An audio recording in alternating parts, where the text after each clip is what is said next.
Apakah mantan Presiden Jokowi berani menunjukkan ijazah aslinya ke publik? Pertanyaan ini kembali menguat setelah pernyataan mengejutkan dari Wakil Rektor UGM, Profesor Wening Udasmoro, yang menyebut cara paling tepat untuk membuktikan asli atau palsunya ijazah Jokowi adalah dengan yang bersangkutan sendiri menunjukkannya. Pernyataan itu sederhana, tapi dampaknya luar biasa.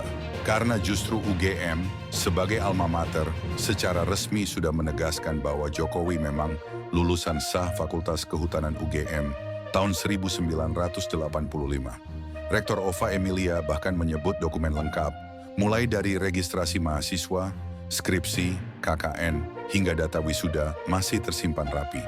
Tapi yang jadi masalah, ijazah asli sudah diserahkan ke Jokowi sejak 1985. Artinya, kalau publik masih meragukan, maka hanya satu orang yang bisa membuktikan secara final, yaitu Jokowi sendiri. Di titik inilah muncul dilema besar. Di satu sisi, kalau Jokowi berani tampil dan menunjukkan ijazah aslinya, polemik ini bisa selesai seketika. Semua tuduhan, spekulasi, bahkan isu politik yang terus bergulir akan kehilangan bahan bakar. Tapi di sisi lain ada simbol dan gengsi seorang mantan presiden. Apakah pantas seorang kepala negara harus membawa ijazah hanya untuk menjawab tuduhan? Bukankah dengan pernyataan resmi universitas saja sudah cukup?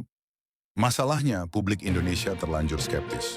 Roy Suryo, misalnya, menuding UGM tidak berani membuka bukti fisik. Rismon Sianipar bahkan sampai membuat laporan hukum dengan dasar keraguan pada skripsi Jokowi. Ditambah lagi, media sosial terus menggulirkan berbagai analisis forensik, dari soal tanda tangan, font tulisan, hingga format ijazah era 1980. Lalu bagaimana jika Jokowi tetap memilih diam? Maka pertanyaan publik akan terus hidup. Setiap kali UGM bicara, akan ada kontra dari pihak lain.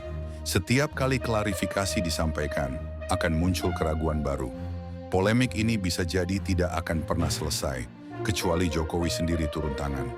Profesor Wening jelas mengirimkan pesan yang tegas. Verifikasi akhir ada di tangan Jokowi, bukan lagi UGM. Jadi publik kini menunggu, apakah Jokowi akan berani menunjukkan ijazah aslinya ke depan rakyat? Atau justru membiarkan keraguan ini menjadi warisan politik yang terus membayangi namanya? Pertanyaan ini penting, bukan sekadar soal dokumen pribadi, tetapi menyangkut integritas seorang presiden, legitimasi sebuah universitas, dan rasa percaya publik terhadap institusi negara. Dan kini bola panas itu ada di tangan Jokowi. Berani atau tidak, hanya waktu yang akan menjawab. Kalau kamu merasa isu ini penting untuk masa depan demokrasi kita, jangan lupa tinggalkan komentar, like, share, dan subscribe agar semakin banyak orang ikut membuka mata terhadap kebenaran untuk Indonesia menjadi lebih baik.